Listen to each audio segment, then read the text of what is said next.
saying, let me just be clear, you're never clear. You're never clear or concise and never tell us what's actually going on. So you don't know what's going to have to be delayed into future years. You've no idea at all. We've got some ideas of the sort of things that the Commissioner wants to prioritise, and he'll be setting that out in the budget published over the next few weeks. Okay, so if you've got some ideas of that, what do you think is going to have to be delayed? You must have some knowledge. So, Assembly Member, it's not a question, for instance, of the Commissioner saying, oh, Chapter 4 of New Met for London, we can't do that, we're delaying that. The Commissioner is trying to move forward in all areas, and just within those areas there will be some specifics that can't be taken forward, so that may be in areas like, I'm trying to see your question, in areas like the data-driven delivery proposals, in areas like modernising learning, in areas like estates.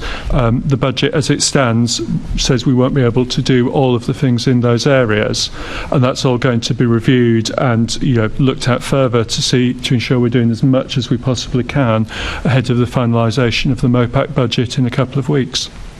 Okay, but that's really not very helpful if you've got no idea what might be delayed. I mean, I'll pick on estates, if you like, because you mentioned that. I asked you, Mr Mayor, on Tuesday about the £633.5 million extra that you found and spent since December. Why you think those elements of the new Met for London are not as important, so the estates, as the example you've given, as the things that you have funded? Why are those things that you're not terribly sure about not more important than things you funded? Well, look, literally 4 minutes ago, I was being told how passionate you are about universal free school meals. Now I'm being told I should deduct the money for universal free school meals for estates. So can I be clear, are you for free school meals or not? Because I'm confused now, because it's difficult to fund free too. Are you in favour of it? Let me be clear is what you keep saying. So just be a little bit clear on the questions that I'm asking you. It's a simple question. No. I'll be answering the questions after May. In the meantime, I'm unclear what the question is, Chair. Just try and chair. Come on. You always resort to being rude to the chair, don't you, Mr Mayor? I'm saying to you, what is it about all complaining about somebody being rude? Please just answer the questions. Oh, I'm glad I've amused you, Mr Khan. Don't ask questions, answer them. Come on, you're trying to be a chair. Right, can you concentrate? This £633.5 million that you have found down the back of a sofa, and the things that you've spent that money on, do you think that's more important than sorting out the Met? Is it my turn, Conservative Chair? Do you know he's done all this before? Honestly, are you playing for time Mr. so you Mayor, can think of an answer? Aggressive really doesn't look good on clips. It is your turn to ask. Thank you. To answer. Well, I was told literally 5 minutes ago that the Conservatives were now in favour of universal free school meals. Well, universal free school meals for 24-25 costs £140 million. That's money that we can't spend on the Estates Review, because we're spending it on providing free school meals for every child that goes to a state school in London. We'll discover later on whether the Conservatives are in favour of freezing TfL fares for the next year as well. That costs £123 million. We've invested £50 million in a scrappage scheme because we want to make sure every Londoner has the opportunity to get support towards scrapping their vehicle. We'll discover later on whether the Conservatives are in favour of supporting families, businesses and charities making the transition. What I've done, though, is to double the amount of money the police received since I became mayor, an increase of 103%. And the context is cuts from the government to policing over the last 14 years, which is a cut of a third. We're moving on to the cuts from the previous mayor by 28%. That's the reason we need to have more investment in the police, because of the inadequacies of funding. Yes, you from poor the previous thing. 21 billion. How do you cope? How do you cope? How would anybody cope with just £21 billion?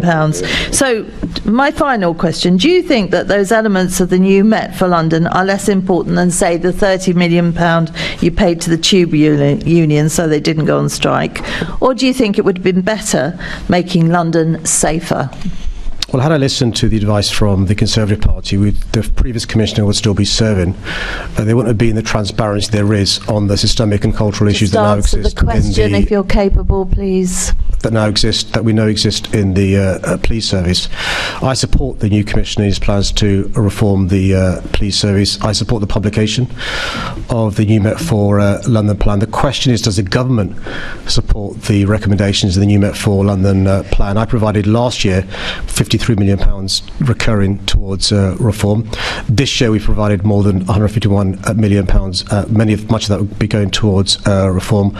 Not a penny of support from the government towards reforming the Met police service. This That's a is question your that should be responsibility, asked Mr. Mayor. of the You forget government. you are responsible for the Met. I think all these things that you've thrown money at is just here's a free thing, here's a discounted thing, because guess what? In May there's an election, and that's the truth of it. Thank you, Mr. Chairman. Thank you. Assembly Member Desai, please. Thank you, Chair. Good morning, Mr. Mayor. Mr. Mayor, so you said in your opening statement, a budget for a safer, greener, fairer London. Couldn't agree more. So how will this budget support the police in tackling neighbourhood crime? Well, look, I think one of the reasons that Caroline Russell was alluding to was why the police are highlighting the costs of some of the issues like protests. The reason why they are is because the police has been hollowed out across the country of funding from central government. We've seen austerity's consequences: losing police officers, losing police staff, losing police buildings, lack of investment in both policing and crime prevention. So what we've sought to do since 2016 is to try and fill that massive black hole left by central government. That's why we've increased the funding by more than double since 2016. Over the course of the next year, the police will receive more money to spend in that 1 year from City Hall than ever before.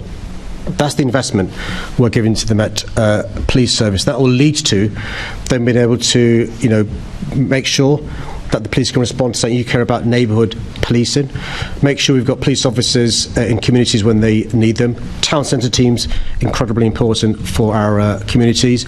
Leadership has been highlighted as a big issue for the Met Police Service as well. So look, the police will invest in capital in relation to technology, in relation to kit, but also in police officers and civilian staff as well. That being said, I've got to be frank. The massive hole left by the government, a third of cuts, is not going to be filled by City Hall alone. We've increased the amount of money we invest in the police from 19% when Boris Johnson was mayor to 27% over the course of the last 8 years. But we can't fill the hole left by government. That's why we need support from the government.